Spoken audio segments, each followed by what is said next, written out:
Good afternoon, everyone. Am I audible?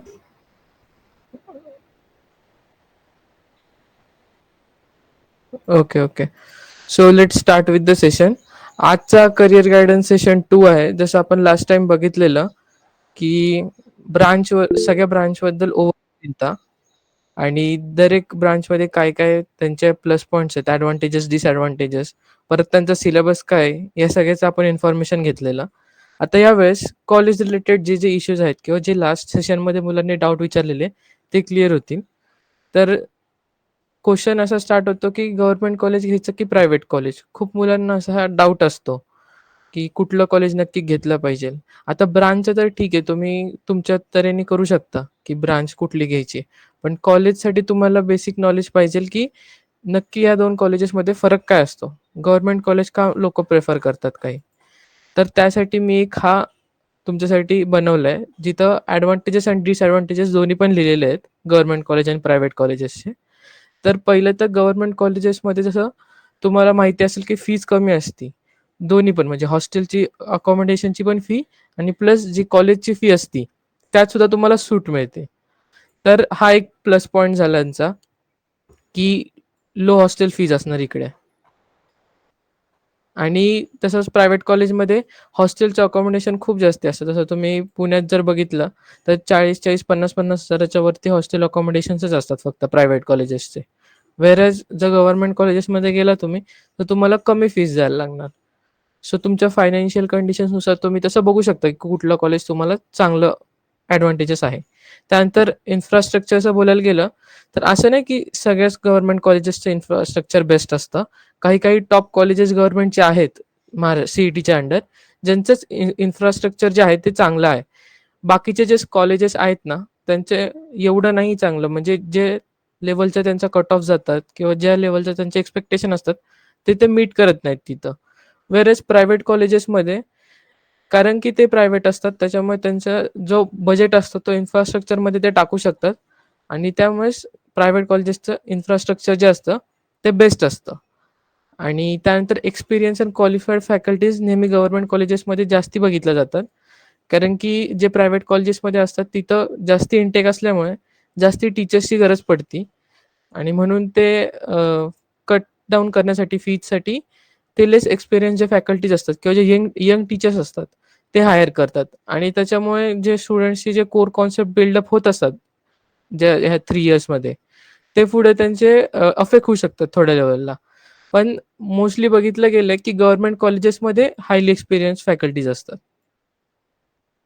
त्यानंतर जसं मी आधीच पॉइंट कव्हर केलाय की लो फीज. गव्हर्नमेंट कॉलेजमध्ये जर इयरली फी तुमची अराउंड 1,00,000च्या खालीच असते मोस्टली कॉलेजेसमध्ये, जसं सी-यू-पी वगैरेमध्ये सुद्धा. पण जर तुम्ही प्रायव्हेट कॉलेजेसमध्ये गेला, तर तुम्हाला 1,00,000च्या आत फीज खूप कमी कॉलेजेसमध्ये मिळते. जर तुम्ही जनरल कॅटेगरीला बघायला गेला, तर अराउंड 1,30,000, 1,40,000 पर इयर प्लस जे हॉस्टेलच्या फी असतात, तसे मिळून तुमचं अराउंड 2,00,000 तरी खर्च होत असतो. प्लस तुम्हाला जर प्रायव्हेट कॉलेजेसमध्ये जायचं असेल, तर बाकी पण तुम्हाला बघायला लागते कुठल्या सिटीमध्ये आहे ते कॉलेज वगैरे. त्याच्या आसपासचा एरिया कसा आहे आणि त्याच्यानंतर मग faculty to student ratio. Faculty to student ratio जसं मी सांगितलं, की प्रायव्हेट कॉलेजेसमध्ये हायरिंग खूप जास्ती असते. सॉरी, इंटेक जास्ती असतो स्टुडंट्सचा. म्हणजे एका प्रायव्हेट कॉलेजेसमध्ये सी-एसच्या सीट्ससाठीच अराउंड 400 टू 500 सीट्स असतात. व्हेअरएज गव्हर्नमेंटमध्ये 120 टू 240 मॅक्सिमम सीट इंटेक असतो दर एक ब्रांचचा. त्याच्यामुळे फॅकल्टी टू स्टुडंट रेशो हा कमी होतो. म्हणजे जर प्रायव्हेट कॉलेजेसमध्ये एका स्टुडंटसाठी एका टीचर एका टीचरला जर 200 स्टुडंट्स हँडल करायचे असतील, तर गव्हर्नमेंट कॉलेजला एका टीचरला 100 स्टुडंट्स हँडल करायचे असतात. हा रेशो चांगला असतो गव्हर्नमेंट कॉलेजेसमध्ये ड्यू टू इनटेक. आणि त्यानंतर जर सिलेबस तुम्ही बघितला, तर गव्हर्नमेंट कॉलेजेसचा जो सिलेबस असतो, जसं गव्हर्नमेंट कॉलेजेस युनिव्हर्सिटीच्या अंडर येतात. काही मुंबई युनिव्हर्सिटीच्या अंडर येते, काही पुणे युनिव्हर्सिटीच्या अंडर येते. ह्यांचा सिलेबस सेमच असतो मोस्टली इयर्स ऑन इयर्स. फक्त थोडेफार चेंजेस होतात आणि सिलेबस नवीन घेतला जातो. पण व्हेअरएज प्रायव्हेट कॉलेजेसमध्ये syllabus over time to time change होत असतो. कारण की प्रायव्हेट कॉलेजेसमध्ये प्लेसमेंट्स त्यांना पाहिजेल असतात. त्याच्यामुळे प्रायव्हेट कॉलेजेस काय करतात, की जे लेटेस्ट टेक्नॉलॉजी किंवा जो लेटेस्ट सिलेबस ते आणू शकतात, ते लवकरात लवकर ते चेंजेस करतात. बट गव्हर्नमेंट कॉलेज युनिव्हर्सिटीच्या अंडर असल्यामुळे त्यांना सिलेबस चेंज करायला खूप वर्ष जातात. की सपोज आता जर नवीन सिलेबस इम्पोज होतोय, जो गव्हर्नमेंट कॉलेजमध्ये आत्ता होतोय 2024 मध्ये, तो प्रायव्हेट कॉलेजेसमध्ये आधीही झालेला असू शकतो. मग हा जरा फायदा येतो प्रायव्हेट कॉलेजेसचा. त्यानंतर एक्सपोजरसाठी कसं असतं, की खूप सारे असे गव्हर्नमेंट कॉलेजेस आहेत पुण्यात, ज्यांच्या इंटरनॅशनल तुम्हाला जर काही करायचं असेल किंवा हायर स्टडीजसाठी तुम्हाला जर जायचं असेल, तर तुम्हाला एक्सपोजर लागतं. बाहेरच्या जे कॉलेजच्या टायअप्स असतात, तुमच्या कॉलेजचं कुठल्या बाहेरच्या कॉलेजेससोबत टायअप आहे, की तुम्ही ऑस्ट्रेलियात जाताय किंवा यूएसएत जाताय शिकायला, तर त्यासाठी कॉलेजेसचे टायअप लागतात आणि ते एक्सपोजर्स आहे ना, प्रायव्हेट कॉलेजेस खूप चांगले देऊ शकतात गव्हर्नमेंट कॉलेजपेक्षा. कारण की जे प्रायव्हेट कॉलेजेस असतात, त्यांचा इंटरनॅशनल टायप त्यांना ठेवायला लागतो प्लेसमेंटसाठी वगैरे. आणि परत काही-काही युनिव्हर्सिटीज आहेत, जसं विश्वकर्मा युनिव्हर्सिटी. त्यांचं तर इंटरनॅशनल कॅनडामध्ये वगैरे खूप चांगला कनेक्शन्स आहेत प्रायव्हेट कॉलेजेससोबत. सो तुम्हाला जर हायर स्टडीज वगैरेसाठी बघायचं असेल, तर तुम्ही जे कॉलेज बघताय, त्यांचे अल्युमनाय नेटवर्क आणि त्यांचं जे इंटरनॅशनल कनेक्शन्स आहेत, ते बघायचे. तर ते कसे बघायचे हे मी पुढे तुम्हाला सांगूच. आणि शेवटपर्यंत थांबा, कारण की मी एक खूप तुमच्यासाठी एक्साइटिंग न्यूज देणार आहे. ती आपण लास्टलाच बघू. आणि आता हे तुम्ही याचा स्क्रीनशॉट काढून घेऊ शकता, की गव्हर्नमेंट कॉलेज आणि प्रायव्हेट कॉलेजेसमध्ये काय-काय प्रोज आणि कॉन्स असतात. तर मला वाटतं ही स्लाईड पूर्णपणे क्लिअर झाली असेल सगळ्यांना. कारण की गव्हर्नमेंट कॉलेज आणि प्रायव्हेट कॉलेजमध्ये हेच मोठा-मोठी जे फरक दिसतात ना तुम्हाला, तेच असतात बेसिकली.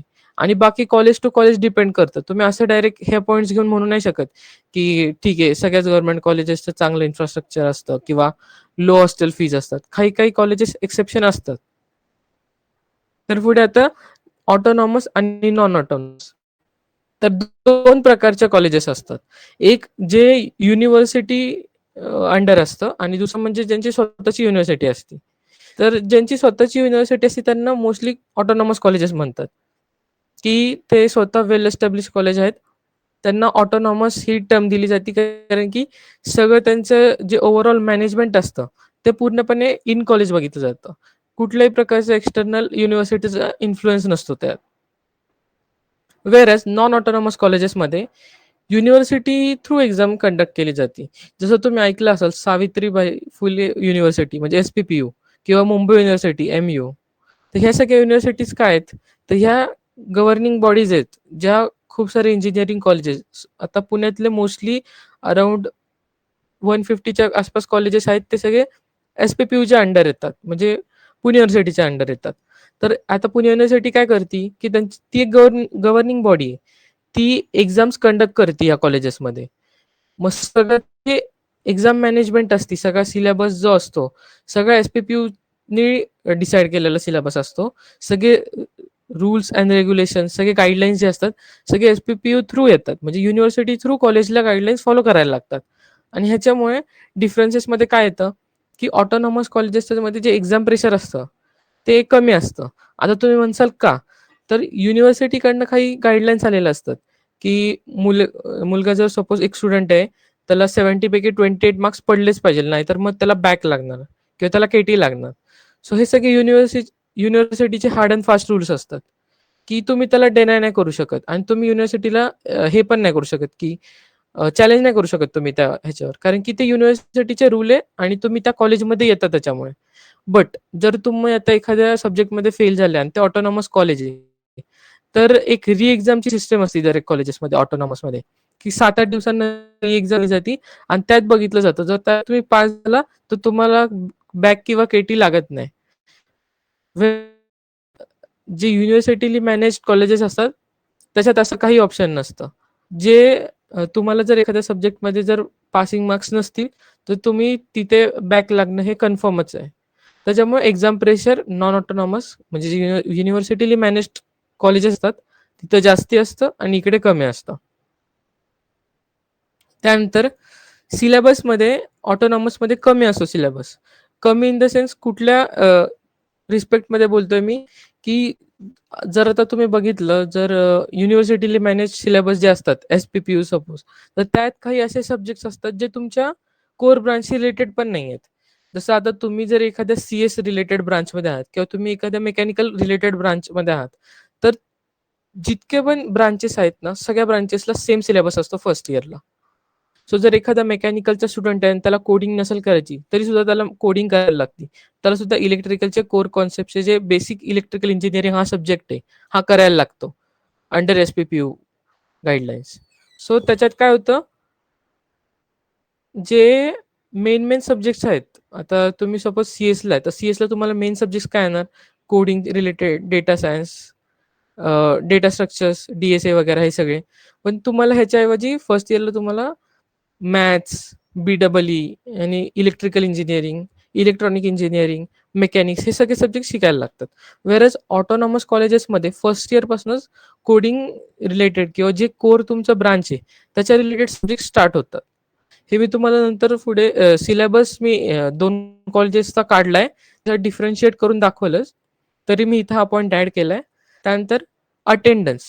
अटेंडन्स हा खूप मोठा पॉइंट येतो, की आता जर तुम्ही कुठली युनिव्हर्सिटी बघितली, मुंबई युनिव्हर्सिटी म्हणा, पुणे युनिव्हर्सिटी म्हणा, त्यात 75% अटेंडन्स कंपल्सरी असती. कुठलंही कॉलेज असो, PICT असो, PVG असो, कुठलंही कॉलेज असो जे पुणे युनिव्हर्सिटीच्या अंडर येतं, दर एक कॉलेजच्या स्टुडंटला 75% अटेंडन्स कंपल्सरी कॉलेज स्वतः इम्पोज करतं. कारण की युनिव्हर्सिटी काही गाईडलाईन्स हे करतात, जर तुम्हाला हे असेल 75% अटेंडन्सपेक्षा तुमची अटेंडन्स असेल, तर तुमच्यावर ॲक्शन घेतली. बट ऑटोनॉमस कॉलेजमध्ये असं फ्लेक्सिबल असतं. जरी तुम्हाला 75% अटेंडन्स नसेल, तुम्ही बसू शकता एक्झाम्सला, तरी तो दिली जाते. कारण की हा जो कंट्रोल असतो मॅनेजमेंटचा, तो पूर्णपणे कॉलेजकडे असतो. त्याच्यामुळे अटेंडन्समध्ये इश्यू नसेल पाहिजे तुम्हाला, तर तुम्ही नेहमी ऑटोनॉमस कॉलेजेसमध्येच प्रिफर करा. कारण की युनिव्हर्सिटी तुम्हाला 75% इम्पोज करणारच काही झालं तरी. जी फ्लेक्झिबिलिटी असते ना, मी जसं म्हटलं अटेंडन्स म्हणा, एक्झाम म्हणा, सिलेबस म्हणा, ही सगळी ऑटोनॉमस कॉलेजेसमध्ये जास्ती असती. व्हेअरएज युनिव्हर्सिटीली मॅनेज जे कॉलेजेस असतात त्यांच्यात थोडीशी कमी असते. पण ह्याने असं होत नाही, की जे युनिव्हर्सिटीचे कॉलेजेस आहेत ते चांगले नाहीये. जे ऑटोनॉमस कॉलेज आहेत ते चांगले आहेत. सगळ्यांचे काही प्लस आणि मायनस पॉइंट्स आहेत. जर ह्याचा काय ॲडव्हांटेज आहे, तर ह्याचा पण काहीतरी डिसएडव्हांटेज आहे. त्याच्यामुळेच ते डिफरन्शिएट केले जातात. म्हणून तुम्ही असं डायरेक्ट हार्ड अँड फास्ट हे नका बोलू, की जर ऑटोनॉमस आहे तिथे अटेंडन्सचा पण प्रेशर कमी आहे, एक्झामचा पण प्रेशर कमी आहे, मग ते कॉलेज चांगलं आहे, असं नाही. दर एक कॉलेजचं काही ना काहीतरी प्लस असतात. आता इथे अटेंडन्स कंपल्सरी त्याच्यामुळे तुमचं जे अकॅडमिक्स आहे ते इम्प्रूव्ह होऊन जातं. आता इथे जर अटेंडन्स ऑटोनॉमसमध्ये अटेंडन्स फ्लेक्सिबल आहे. त्याच्यामुळे तुम्ही कॉलेजेस नाही अटेंड करणार. त्याच्यामुळे तुमचं काही लॉसेस होतील. सो दोन्ही पण पॅरामीटर्स कन्सिडर करायचे. आणि त्याच्यानंतर जसं मी तुम्हाला सांगितलं, की हा सेमिस्टर 1चा सिलेबस आहे VIT पुणे आणि सावित्रीबाई फुले युनिव्हर्सिटीचा. तर आता तुम्ही VIT पुणेचे सिलेबस बघू शकता, की डिस्क्रिट मॅथमॅटिक्स आहे. परत जे मेन सब्जेक्ट्स आहेत, प्रॉब्लेम सॉल्व्हिंग, प्रोग्रामिंग हे सगळे आधी दिले जातात. व्हेअरएज जर पुणे युनिव्हर्सिटीचा सिलेबस बघितला, तर त्यात केमिस्ट्री, फिजिक्स, मेकॅनिक्स, परत तुम्ही बघू शकता हे जे सब्जेक्ट्स आहेत ना, काही सब्जेक्ट तुमच्या कोर ब्रांच रिलेटेड नसतात, तरी सुद्धा ते इन्व्हॉल्व्ह असतात. आणि मेन म्हणजे जे पुणे युनिव्हर्सिटीचा जो सिलेबस आहे त्यात इनसेम आणि एनसेम 2 प्रकारचे एक्झाम्स असतात. त्यात इंटर्नल मार्क्स तुम्हाला फक्त 25 असतात इन पुणे युनिव्हर्सिटी. व्हेअरएज VITमध्ये तुम्हाला अराउंड 60 to 70 मार्क्स फक्त इंटर्नल्सच देतात. सो तुम्हाला ईझियर हे पडतं इकडे एक्झाम्स VITला. सो हाच डिफरन्स होता या दोघांमध्ये. हां, इथे मी सांगितलं सुद्धा आहे, की VIITची जी इनसेम आहे ती 20 मार्क्सची असती. एंडसेम जी आहे ती 40 मार्क्सची असती आणि इंटरनल 65 मार्क्सचे असतात. म्हणजे टोटल 125 मार्क्सचा सब्जेक्ट असतो दर एक युनिव्हर्सिटीमध्ये. सो SPPUमध्ये हा टोटल 100 मार्क्सची थिअरी असते आणि 25 मार्क्सचे इंटरनल्स असतात. व्हेअरएज VIITमध्ये फक्त 60 मार्क्सची थिअरी असती आणि 65 मार्क्सचे इंटरनल्स असतात. सो तुम्ही बघू शकता किती फरक आहे या दोघांमध्ये. ही VIIT जी आहे ती ऑटोनॉमस युनिव्हर्सिटी आहे आणि SPPU हे SPPU म्हणजे त्यांचे स्वतःचे गाईडलाईन्स असतात जे कॉलेजेस इम्पोज करतात त्या. त्यानंतर criterias for selection of college. आता मला कालच कुठेतरी डाऊट विचारलेलं, की काय क्रायटेरियाज कन्सिडर केले पाहिजे जर एखादं कॉलेज बघतोय आपण. जरी तुम्ही कुठलेही काउन्सिलिंग घेतलंय, तुम्ही किती पण पैसे भरलेत, तरी सुद्धा तुम्ही स्वतः एक एनालिसिस केली पाहिजे, की काउन्सिलिंग तर ठीक आहे तुम्ही घेताय, कॉलेजेसची लिस्ट देतायत तुम्हाला. बट तुम्ही जे कॉलेज निवडताय किंवा जे फर्स्ट प्रायोरिटी तुमचं असणार, ते तुम्ही कशावर डिसाईड करताय नक्की? प्लेसमेंटवर डिसाईड करताय, त्यांच्या NRIF रँकिंगवर डिसाईड करताय किंवा नॅक ॲक्रेडिटेशनवर डिसाईड करताय किंवा काही तुमच्या फायनान्शियल कंडिशन असल्यामुळे तुम्ही फीजमुळे डिसाईड करताय, की कुठे तुम्हाला कमी फी पडते, TFWSच्या सीटनी जाताय तुम्ही तिथे. असं काय असेल तर तसं आहे का? किंवा इन्फ्रास्ट्रक्चर, काही-काही कॉलेजेसचं इन्फ्रास्ट्रक्चर एकदम टॉप नॉच असतं. त्याच्यामुळे तुम्ही तिकडे जाताय का? किंवा त्यांचा सीट इनटेक, जे तुमचे कॉलेजमध्ये सीट इनटेक आहे तो चांगला आहे त्याच्यामुळे जाताय का? किंवा काही-काही कॉलेजेसमध्ये एक्स्ट्रा को-करिक्युलर ॲक्टिव्हिटीज ज्या असतात, जसं तुम्हाला जर काही स्पोर्ट्समध्ये इंटरेस्ट असेल, तर तो तिथे चांगला खेळला जातो त्याच्यामुळे तुम्ही जाताय. किंवा अल्युमनाय नेटवर्क जसं मी आधी सांगितलेलं, की त्यांचे अल्युमनाय नेटवर्क हा खूप इम्पोर्टंट फॅक्टर पडतो दरेक कॉलेजमध्ये.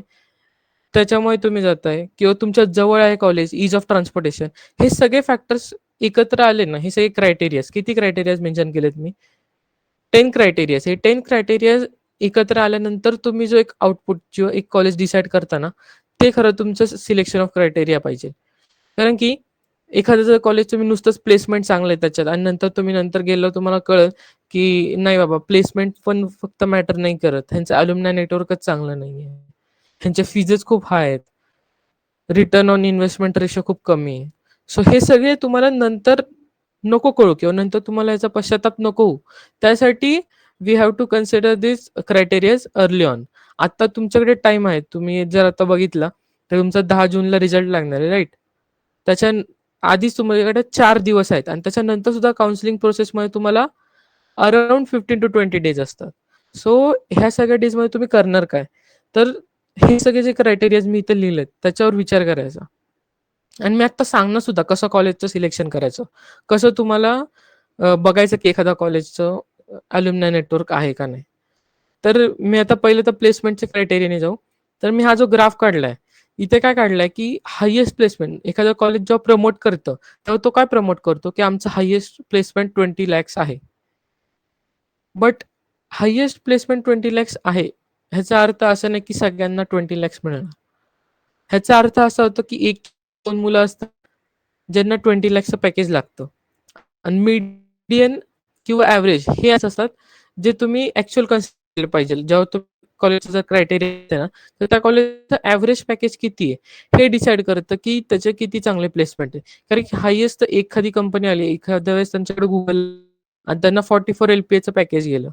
बट बाकीचे जे मुलं आहेत, आता एका कॉलेजमध्ये तर एकच मुलगा नाही स्टडी करत. बाकीचे जे 499 किंवा 500 स्टुडंट्स आहेत, त्यांना कितीचं पॅकेज लागलं हे पण मॅटर करतं. सो प्लेसमेंट पर्सेंटेज जो रेशो असतो, खूप कॉलेजेस म्हणतात की 100% प्लेसमेंट रेशो आहे आमचा. पण ते 100% काढलं कसं जातं?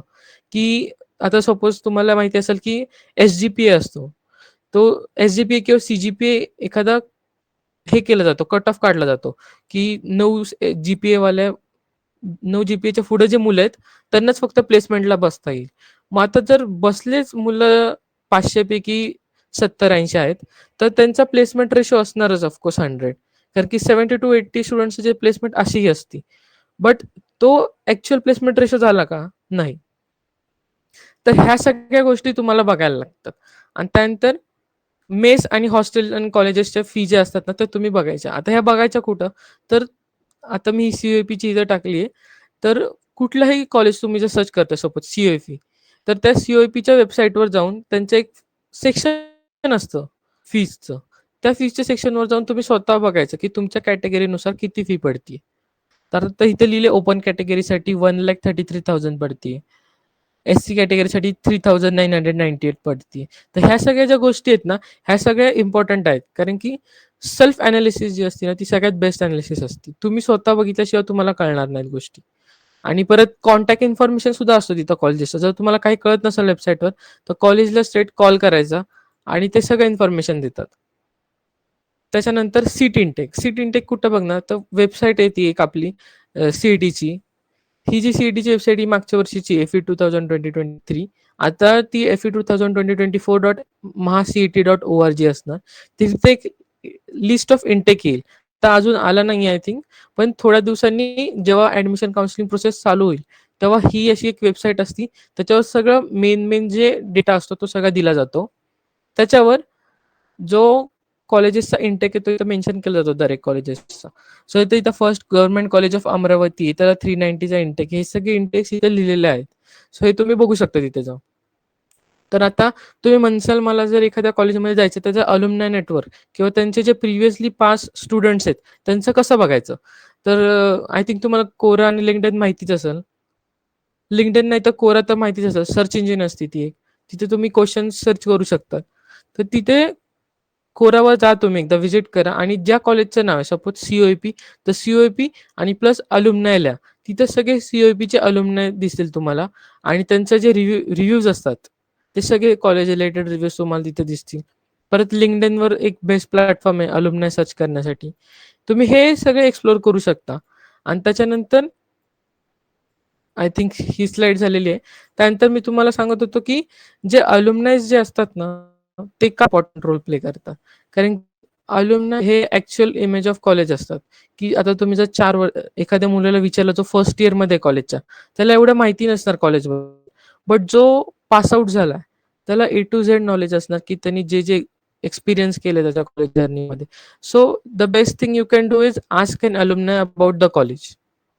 सो ह्या गोष्टी खूप मॅटर करतात. आणि त्याच्यानंतर आता मी तुम्हाला एक स्लाइड शेअर करतो. सीईटीची काउन्सिलिंग प्रोसेस कशी असती. तर सीईटीची जी काउन्सिलिंग प्रोसेस असती ना, ती रजिस्ट्रेशन पासून चालू होती. तर तुम्हाला आता माहिती असेल की जसं तुम्हाला आता रिझल्ट मिळतो, म्हणजे हा जो 10 जूनला तुम्हाला मिळणार आहे तो स्कोर कार्ड असणार, त्याच्यावर तुमची रँक नसणार, राईट. त्यानंतर तुम्ही काउन्सिलिंगसाठी अप्लाय करणार सीईटीच्या, आणि मग त्याच्यामध्ये तुम्हाला रजिस्ट्रेशन करून मग तुमचं एक मेरिट प्रोव्हिजनल मेरिट लिस्ट निघते आधी, मग ऍक्च्युअल फायनल मेरिट लिस्ट निघती, मग कॅप राऊंडची फिलिंग होती आणि मग अलॉटमेंट होती. इथं स्टेप लिहिली. आधी रजिस्ट्रेशन होणार, मग डॉक्युमेंट व्हेरिफिकेशन होणार, मग प्रोव्हिजनल मेरिट लिस्ट निघणार, मग फायनल मेरिट लिस्ट निघणार. त्याच्यानंतर कॅप राऊंड फॉर्म फिलिंग होणार, कॅप राऊंड 1. मग अलॉटमेंट होणार, मग कॅप राऊंड 2 होणार, मग कॅप राऊंड 3 होणार, मग स्पॉट राऊंड होणार. हे सगळी अशी काउन्सिलिंगची प्रोसेस असणार. तर आता ह्या प्रोसेसमध्ये एस एम एस इन्स्टिट्यूशन कसं तुम्हाला मदत करू शकतं. तर start to end A to Z जी काउन्सिलिंग असती, म्हणजे from registration of for CAP round, तिथून ते तुमची मेरिट लिस्ट निघतोपर्यंत, तिथून अलॉटमेंट होतोपर्यंत, जे फ्रीज असतं, बेटरमेंट करायचं असतं, तिथं ए टू झेड तुम्हाला सपोर्ट दिला जातो एस एम एस काउन्सिलिंग कडनं. आणि प्लस तुम्हाला दर एक कॅप राऊंडला एक कॉलेजची लिस्ट प्रोव्हाइड केली जाते. वेट अ मिनिट, आम्ही तुम्हाला दाखवू पण शकतो. कॉलेजेसच्या लिस्टमध्ये कसं असतं, तर खूप जण तुम्हाला कॉलेज लिस्ट देऊन सोडून देतात, पण असं नाही. एस एम एस काउन्सिलिंगची जी कॉलेज लिस्ट असती,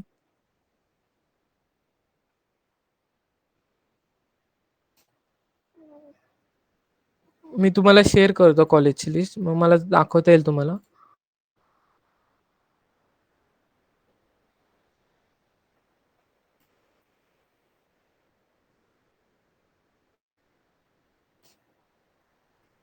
जस्ट अ सेकंड.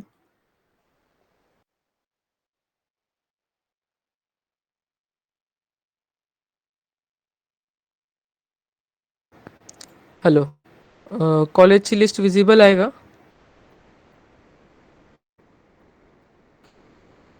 तर येस.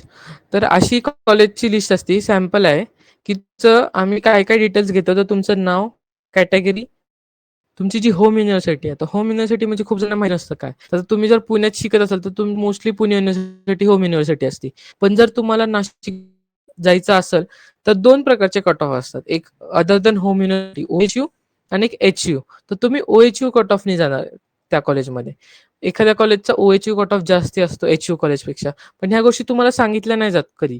तुम्हाला ह्या स्वतः एक्सपिरियन्स करायला लागतील.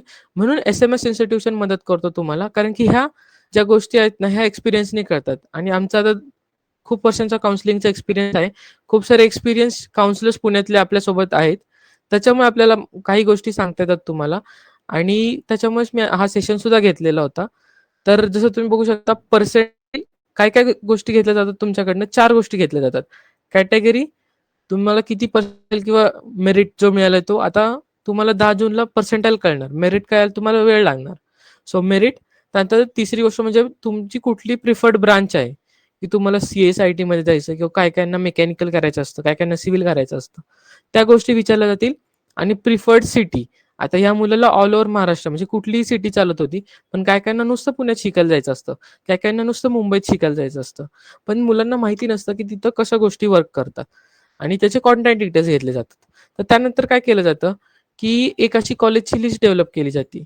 ही जी लिस्ट आहे ही मागच्या 3 ते 4 वर्षाच्या कट ऑफ, नुसता कट ऑफ नाही तर कट ऑफ प्लस जे आता इन्फ्लेशन होणार आहे. कारण की जर तुम्ही बघितलं तर दरवर्षी पर्सेंटाईलला सेम रँक राहत नाही.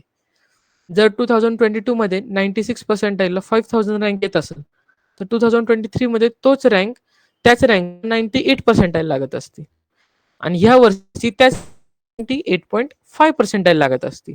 सो कारण की मुलं वाढतात, जे सीईटी देणारी मुलं हरवर्षी खूप मार्जिननी वाढतात आणि यावर्षी तर ऑलमोस्ट डबल झाले सीईटी देणारी मुलं.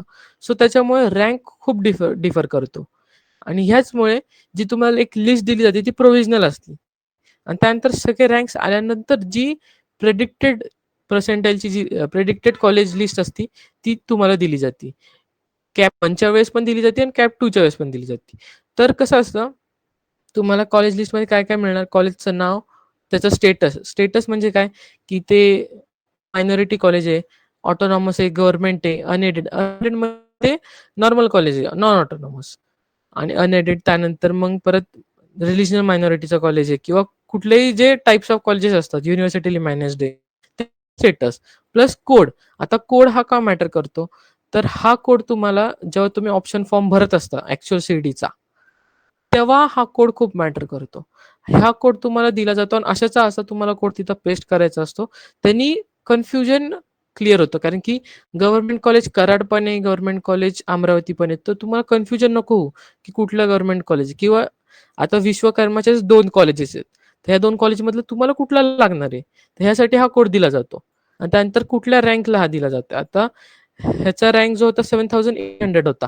बट आपण ट्राय कुठून करतोय 5000 पासून. 5000 पासूनचे खालपर्यंतचे कॉलेज आहेत, सगळे कॉलेजेसची लिस्ट तुम्हाला एक प्रोव्हाईड केली जाते आणि ह्याच्यातनं तुमच्यासोबत बसून एलिमिनेट केले जातात कॉलेज, की तुम्हाला मायनॉरिटीचे कॉलेजेस नको आहेत, तर ठीक आहे मायनॉरिटी नाही येणार. ऑटोनॉमस नको आहे, तर ऑटोनॉमस ठीक आहे, नाही येणार. फक्त CSA पाहिजे तर आयटीचे पण नको तर ठीक आहे, ते कट केले जाणार. असं तुम्हाला सपोर्ट दिला जातो काउन्सलर्सकडनं. प्लस नुसतीच कॉलेजची लिस्ट नाही तर ह्याच्यापुढे ऑप्शन फॉर्म फिलिंगचा सुद्धा जो असतं, की ऑप्शन फॉर्म भरायला खूप जणांना त्रास होतो. त्यासाठी तुम्हाला मदत केली जाते, की कसं ऑप्शन फॉर्म भरायचा.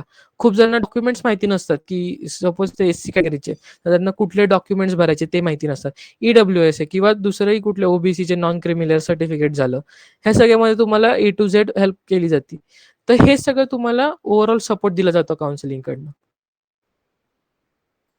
आणि परत सेशन्स पण घेतले जातात. काही तुम्हाला जर डाऊट असतील तर कॉलवर किंवा चॅटवर डिस्कशन होतं आणि ह्या सगळ्या गोष्टी तुमच्या ओव्हर एंड पार तुम्हाला कॉलेज मिळेस्तोपर्यंत सपोर्ट दिला जातो आणि हे सगळं तुम्हाला खूप मिनिमल प्राईसमध्ये प्रोव्हाईड केलं जातं एस-एम-एस काउन्सिलिंगकडनं. आता मी तुम्हाला एक फॉर्मची लिंक शेअर करेलच. जर तुम्ही इंटरेस्टेड असाल काउन्सिलिंगमध्ये, तर नक्की तुम्ही फॉर्म भरा.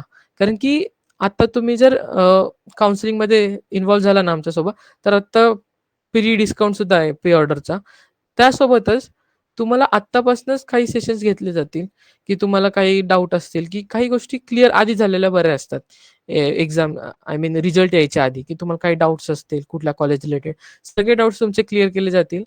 प्लस तुम्हाला काही कुठल्याही प्रकारच्या कॉलेज रिलेटेड इश्यू असेल, की कुठला हे जर सपोज तुम्ही AISMS घ्यायचं आहे तुम्हाला कॉलेज, तर ह्या कॉलेजचे अल्युमनाय कसे, ह्या कॉलेजचा मेस कसं आहे, ह्या सगळ्याबद्दल तुम्हाला इन्फॉर्मेशन पाहिजे असेल, तर त्यात सुद्धा मदत केली जाईल तुम्हाला आणि हे सगळं तुम्हाला मिनिमल प्राईसमध्ये प्रोव्हाईड केलं जाणार.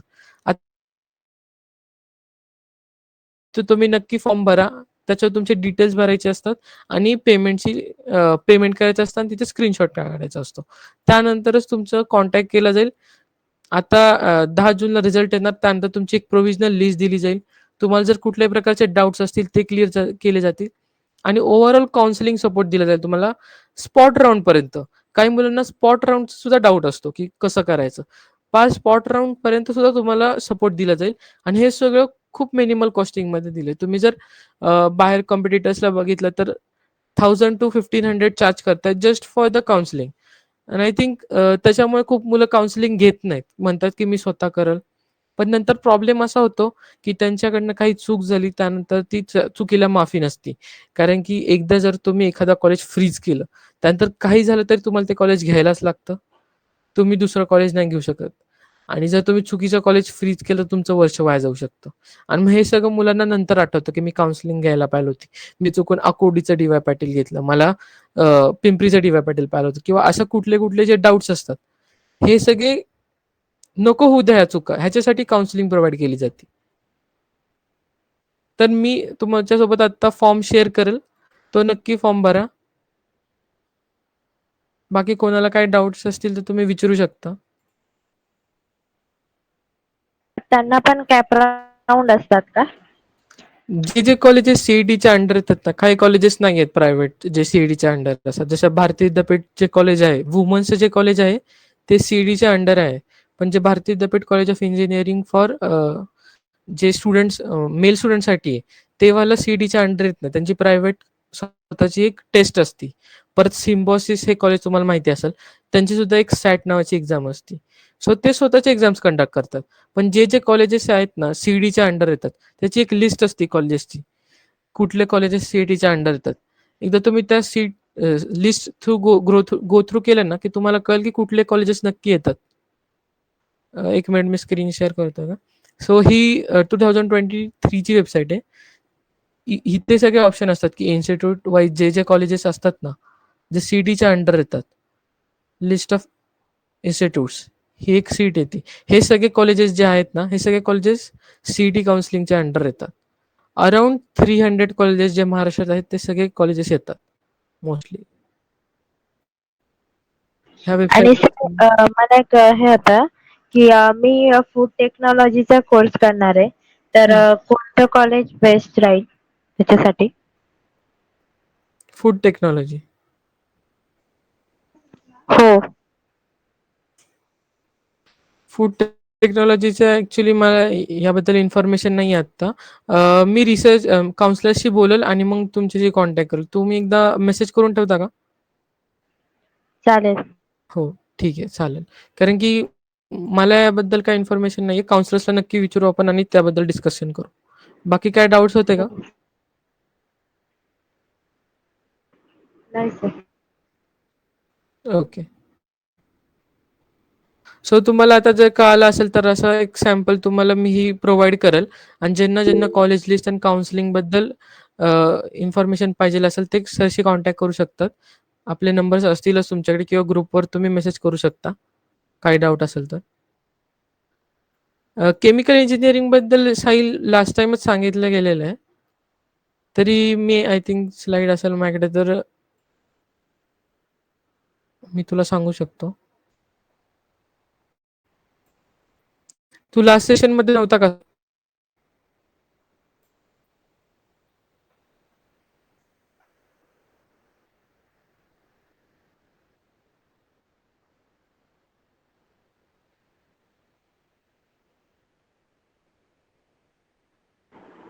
सर हे लेक्चर युट्यूबवर पण दिसेल ना आता? हो, येस. ओके. केमिकल इंजिनिअरिंगची बघ ही स्लाईड मी शेअर केली लास्ट टाइम. सिलेबसबद्दल बोलायला गेलं तर chemical engineering, thermodynamics, fluid mechanics, unit operations हे सगळं सिलेबस येतो. जर तुम्हाला ॲक्च्युअल कोर इंटरेस्ट असेल केमिकल इंजिनिअरिंगमध्ये, तर हे सगळे तुम्ही एकदा सिलेबस गो थ्रू करा केमिकल इंजिनिअरिंगचा. ही स्लाईड सुद्धा शेअर केलेली आहे थिंक ग्रुपवर. आणि परत त्यांचे प्रोज अँड कॉन्स दोन्ही पण केमिकल इंजिनिअरिंगचे दिलेले आहेत. कारण की केमिकल इंजिनिअरिंगची डिमांड कमी आहे खूप. त्याच्यामुळे आय-सी-टी सारख्या कॉलेजेसमधनं जर तुम्हाला केमिकल इंजिनिअरिंग करायची असेल ना, तरच ती वर्थ इट आहे. नाहीतर मग खूप असे कॉलेजेस असतात, की जे केमिकल इंजिनिअरिंग ठेवत पण नाहीत आणि ठेवलं तरी इतकं त्यांच्या प्लेसमेंट्समध्ये खूप प्रॉब्लेम होतो पुढे जाऊन. So if you are going to take chemical engineering as your career, then go through some of the best colleges in Maharashtra. जसं आय-सी-टी वगैरे जे कॉलेजेस आहेत त्यावर. आणि तुम्हाला मग केमिकल इंजिनिअरिंग थ्रू गव्हर्नमेंट जॉबसुद्धा ओपन होतात. फार्मास्युटिकल्स अँड पेट्रोकेमिकल्समध्ये. आणि ह्याचा कॉन्स तेच की लेस डिमांड आणि जॉब्स कमी आहेत. आणि परत ॲडिशनल सेफ्टी मेजर्स सुद्धा लागतात. त्याच्यामुळे कॉन्समध्ये ह्या गोष्टी ठेवल्यात.